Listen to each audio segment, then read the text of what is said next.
Tapat, matatag at maaasahan balitang tama at totoo lamang dito sa Pilipinas Network. Magandang araw sa ating mga kababayan sa Pilipinas at sa buong mundo. Huwag kalimutang pusuan ang video, sumubaybay at pindutin ang batingaw upang lagi kayong updated sa balita. Simulan na natin.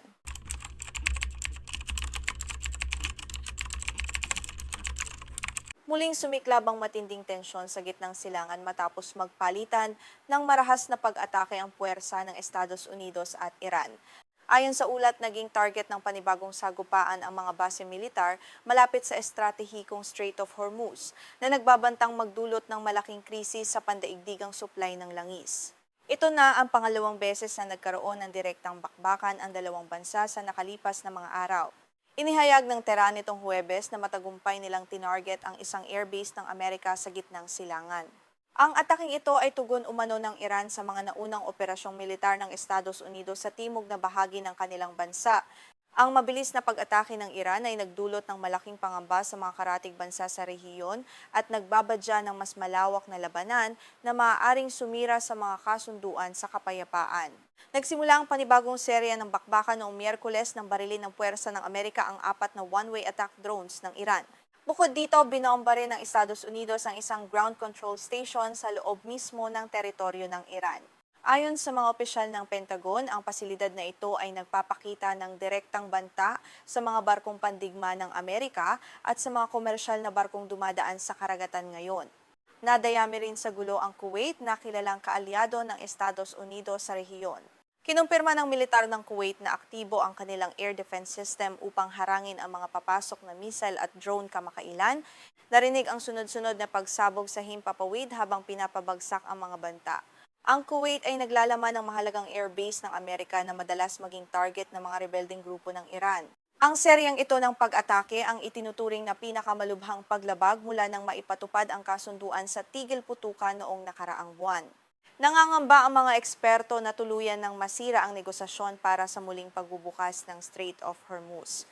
Ang rutang ito ay napakahalaga sa pandaigdigang kalakalan at ang anumang sagupaan dito ay direktang makakaapekto sa ekonomiya ng maraming bansa sa buong mundo lalo na sa Asya. Sa kabila ng lumalalang sitwasyon, nagpahayag ng matigas na paninindigan si Pangulong Donald Trump. Sinabi niya na hindi pa malapit ang anumang kasunduan sa pagitan ng Washington at Tehran. Idiniin din ni Trump na hindi siya magpapadala sa pressure ng ekonomiya o sa darating na halalan sa Amerika upang magmadali sa pagbuo ng kasunduan. Para sa kanya, prioridad pa rin ang pambansang seguridad ng Estados Unidos ngayon. Ang Strait of Hormuz ay itinuturing na isa sa pinakamahalagang daanan ng barko sa buong mundo. Bago sumiklab ang digmaan, halos 20% ng kabuuang supply ng langis sa daigdig ang dumadaan dito araw-araw. Dahil sa kasalukuyang blockade at tensyon, paralisado ang malaking bahagi ng transportasyon ng petrolyo. Ang kontrol sa rutang ito ang pangunahing dahilan ng patuloy na geopolitical na hidwaan ng dalawa. Agad na naramdaman sa merkado ang epekto ng panibagong kaguluhan. Tumalon ng halos 3% ang presyo ng krudo sa pandaigdigang pamilihan matapos mabalitaan ang palitan ng mga missile. Bago ang insidenteng ito, unti-unti nang bumababa ang presyo dahil sa pag-asang magkakaroon ng diplomatikong solusyon. Ngunit dahil sa bagong digmaan, muling nangangamba ang mga negosyante sa posibleng kakapusan ng supply. Bago ang palitan ng apoy, may mga serye ng negosasyon na pinangasiwaan ng mga bansang Pakistan at Qatar. Bagamat nagpakita ng magandang senyales sa mga pag-uusap noong nakaraang linggo, muli itong nabaon sa matinding hindi pagkakaunawaan ngayon. Ang magkabilang panig ay tumangging magbigay ng konsesyon sa mga pangunahing issue dahilan upang masira ang diplomatikong tulay na binuo ng mga tagapamagitan para sa kapayapaan. Naglabas ang telebisyon ng pamahalaan ng Iran ng ulat tungkol sa isang hindi opisyal na kasunduan. Ayon sa Tehran, nangako umano ang Estados Unidos na aalisin ang kanilang mga sundalo sa paligid ng Iran at tatatapos ang blockade sa karagatan. Sa kabilang banda, nangako naman ng Iran na ibabalik sa normal ang bilangan ng mga barkong pinapayagang dumaan sa Strait of Hormuz sa loob ng isang buwan upang mapagaan ang krisis sa lalong madaling panahon. Agad namang pinasinungalingan ng White House ang ulat na ito mula sa Iran. Ayon sa pamahalaan ng Estados Unidos, walang katotohanan ang sinasabing kasunduan at ito ay propaganda lamang ng Tehran. Sinabi ni Pangulong Trump na ang Iran ay nakikipagnegosasyon lamang dahil sa matinding gipit na sitwasyon ng kanilang ekonomiya. Walang balak ang Amerika na luwagan ang kanilang mga patakaran ng walang aksyon mula sa kanila. Sa isang pulong ng gabinete, tahasang sinabi ni Trump na nagkakamali ang Iran kung iniisip nilang hihina ang kanyang posisyon dahil sa darating na halalan. Ayon sa kaniya, hindi niya pinapahalagahan ang politika kumpara sa interes ng bansa. Dagdag pa niya, kung hindi makikipagtulungan ang Iran sa isang maayos na kasunduan, handa ang militar ng Amerika na tapusin ang laban sa pamamagitan ng mas marahas na puwersa sa huli. Bilang karagdagang tugon, nagpatupad ang Administrasyong Trump ng mga bagong parusa laban sa Iran. Ang target ng bagong sanksyon ay ang bagong tatag na ahensya ng Iran, ang Persian Gulf Strait Authority. Ang ahensyang ito ay binuo ng Tehran upang pamahalaan at kontrolin ang lahat ng mga barkong dumadaan sa Kipot. Para sa Amerika, ang hakbang na ito ng Iran ay iligal at labag sa mga batas ng malayang paglalayag sa dagat. Ang bagong ahensya ng Iran ay nagbabalak na maningil ng toll fee na aabot sa $2 milyong bawat barkong dadaan sa Strait of Hormuz. Ang napakataas na bayaring ito ay kinondena ng internasyonal na komunidad. Ayon sa mga eksperto, ito ay malinaw na pangingikil sa mga komersyal na kumpanya ng barko. Gagamitin umano ng Iran ang malikom na pondo upang pondohan ang kanilang militar at mga kaalyadong rebelding grupo. Sinabi ni Treasury Secretary Scott Bessent na ang pinakahuling hakbang na ito ng militar ng Iran ay patunay na epektibo ang kampanyang economic fury ng Amerika. Dahil sa matinding hirap ng kanilang ekonomiya, desperado na umano ang rehimen na makakuha ng pondo sa mabilis na paraan.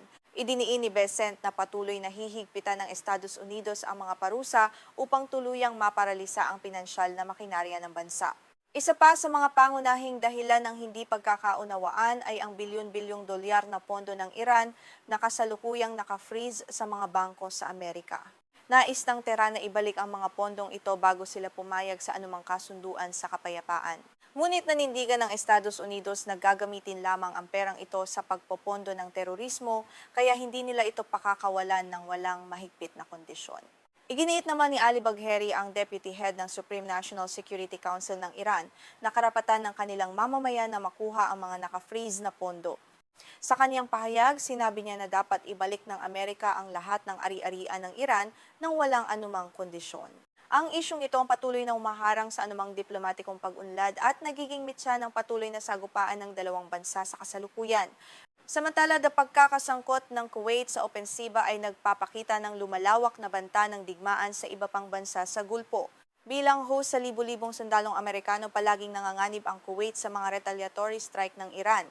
Ang paggamit ng air defense upang harangin ang mga missile ay nagpapatunay na hindi ligtas ang mga karatig bansa sa epekto ng hidwaan ng dalawang makapangyarihang estado sa rehiyon.